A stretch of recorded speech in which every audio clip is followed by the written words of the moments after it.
ఇదొక ఉద్యమం కాదు, తుపాకీ కొట్టమే అధికారానికి మార్గమని నమ్మిన సిద్ధాంతం. అదే మావోయిస్టు ఉద్యమం. కానీ ఇప్పుడు ఆ శకం చివరి దశకు చేరుకున్నట్టుగా కనిపిస్తోంది. దశాబ్దాల పాటు ప్రభుత్వాలను సవాల్ చేసిన మావోయిస్టు పార్టీ ఈరోజు ఉనికి కోసం పోరాడే స్థితికి చేరుకుంది. కాలం మారింది, ప్రభుత్వ వ్యూహాలు మారాయి, అడవుల్లో సమీకరణాలు పూర్తిగా తలకిందులయ్యాయి. ఒకప్పుడు భారతదేశంలోని సుమారు 16 రాష్ట్రాల్లో మావోయిస్టుల ప్రభావం ఉండేది.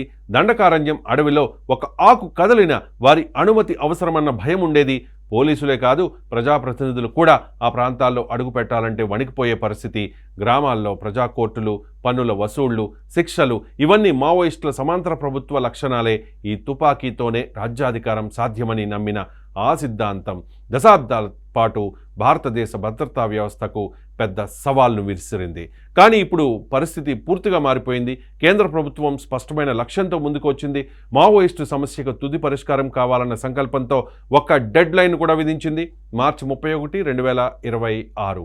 అంటే దేశంలో మావోయిస్టు ఉద్యమాన్ని పూర్తిగా నిర్మూలించడానికి ఇంకా మిగిలి ఉన్నది కేవలం 90 రోజులే. ఈ 90 రోజుల్లో దశాబ్దాల చరిత్ర ముగియబోతోందా అన్న ప్రశ్న ఇప్పుడు దేశవ్యాప్తంగా చర్చకు దారితీస్తోంది. ఈ పోరాటానికి కేంద్ర బిందువుగా మారింది ఆపరేషన్ కగార్. ఇది సాధారణ ఆపరేషన్ కాదు, ఇది ఒక పక్కా ప్రణాళికతో దీర్ఘకాల వ్యూహంతో సాగుతోన్న యుద్ధం. గత 2 ఏళ్ల గణాంకాలు చూస్తే ఈ ఆపరేషన్ తీవ్రత అర్థమవుతుంది. కేవలం 2 సంవత్సరాల్లో 222 ఎన్కౌంటర్లు జరిగాయి, 473 మంది మావోయిస్టులు మరణించారు.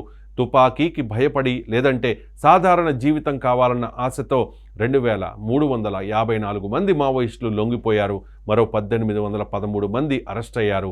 ఈ కాలంలోనే 931 ఆయుధాలు, 1183 బాంబులు, అలాగే పేలుడు పదార్థాలు భద్రతా బలగాల చేతికి చిక్కాయి.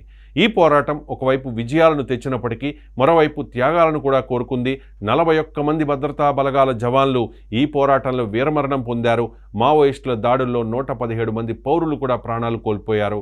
ఇది ఒక ఉద్యమం కాదని, ఒక రక్తపాత అధ్యాయమని ఈ సంఖ్యలను చూసి చెప్పుకోవాలి. మావోయిస్టుల గుండెకాయగా భావించే బస్తర్ డివిజన్లో జరిగిన మార్పు అయితే చరిత్రాత్మకం. ఒకప్పుడు పోలీసులు అడుగు పెట్టలేని 7 జిల్లాల్లో ఇప్పుడు ప్రతి 5 నుంచి 10 కిలోమీటర్లకు ఒక సిఆర్పిఎఫ్ క్యాంప్ ఉంది. అడవిని జల్లెడ పట్టేందుకు ఏకంగా 500కు పైగా కొత్త క్యాంపులు ఏర్పాటు చేశారు. ఇది కేవలం భద్రతా చర్య కాదు, ఒక వ్యూహాత్మక ముట్టడి.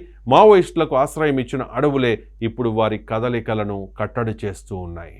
ముందుగా నదులు, వాగులు భద్రతా బలగాలకు పెద్ద అడ్డంకిగా ఉండేవి. కానీ ప్రభుత్వం వ్యూహాత్మకంగా వంతెనలు నిర్మించింది. నేషనల్ పార్కులో ఒక వంతెన, పామేడు అడవుల్లో చింతవాగుపై మరో వంతెన నిర్మించడం వల్ల బలగాల రాకపోకలు సులభమయ్యాయి. దీని ప్రభావం మావోయిస్టుల సప్లై చైన్పై తీవ్రంగా పడింది. ఒకప్పుడు ఆయుధాలు, ఆహారం, సమాచారాన్ని సులభంగా తరలించిన మార్గాలు ఇప్పుడు మూసుకుపోయాయి. అదే సమయంలో రోడ్లు, విద్య, వైద్యం వంటి సౌకర్యాలు ఆదివాసీలకు చేరువయ్యాయి. ఇది మావోయిస్టులపై ప్రజల్లో ఉన్న మద్దతును కూడా క్రమంగా తగ్గిస్తోంది.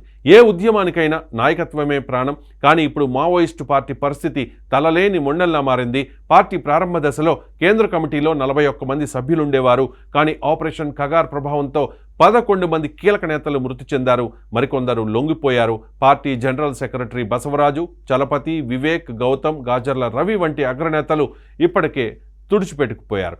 ఈ పేర్లు ఒకప్పుడు ప్రభుత్వాలకు కంటి మీద కునుకు లేకుండా చేసినవే.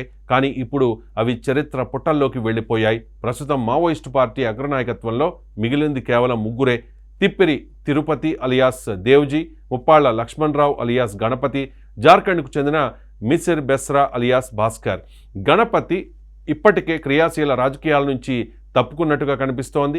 తెలంగాణ ప్రాంతంలో బడే చొక్కారావు అలియాస్ దామోదర్, పాపారావు వంటి కొద్ది మంది మాత్రమే మిగిలారు. ఇది ఒకప్పుడు వేలాది మంది కేడర్ ఉన్న ఉద్యమానికి వచ్చిన దుస్థితి. అయితే గాయపడిన పులి మరింత ప్రమాదకరమవుతుందన్న సామెత ఉంది. అదే పరిస్థితి ఇప్పుడు మావోయిస్టులది. తమ ఉనికిని చాటుకోవడానికి చివరి ప్రయత్నాలుగా ప్రతీకార దాడుల స్కెచ్ వేస్తూ ఉన్నారు. ఇటీవల భద్రాద్రి జిల్లాలో ఒక కాంగ్రెస్ నాయకుడిని హిట్ లిస్టులో పెట్టడం కలకలం రేపింది. మావోయిస్టు అగ్రనేత హిడ్మా మృతికి ఆ నాయకుడే కారణమని, వైద్యం పేరుతో మోసం చేశాడని వారు ఆరోపిస్తూ ఉన్నారు. మా దగ్గర వాయిస్ రికార్డ్స్ ఉన్నాయి, నిన్ను వదిలిపెట్టమంటూ లేఖ విడుదల చేయడం భయాందోళనకు దారితీసింది. ఇది ఒక విషయం స్పష్టంగా చెబుతోంది. ఒకవైపు ఆపరేషన్ కగారు ఉధృతంగా సాగుతుంటే మరోవైపు మావోయిస్టులు చివరి ప్రతీకారానికి సిద్ధమవుతూ ఉన్నారు. బస్తర్ ఐజీ సుందర్రావు మాటల్లో చెప్పాలంటే మార్చి 31 నాటికి బస్తర్ అడవులు మావోయిస్టు రహితంగా మారతాయి. 2025లోనే 52కు పైగా కొత్త క్యాంపులు ఏర్పాటు చేశామని ఆయన చెబుతూ ఉన్నారు. ఇది ప్రభుత్వ ఆత్మవిశ్వాసానికి నిదర్శనం. మావోయిస్టు పార్టీ చివరి ఊపిరి తీసుకుంటోందన్న భావన భద్రతా వర్గాల్లో కూడా బలపడుతోంది. దశాబ్దాల రక్తం, కన్నీరు, పోరాటం, త్యాగం ఇవన్నీ మావోయిస్టు ఉద్యమానికి పునాది.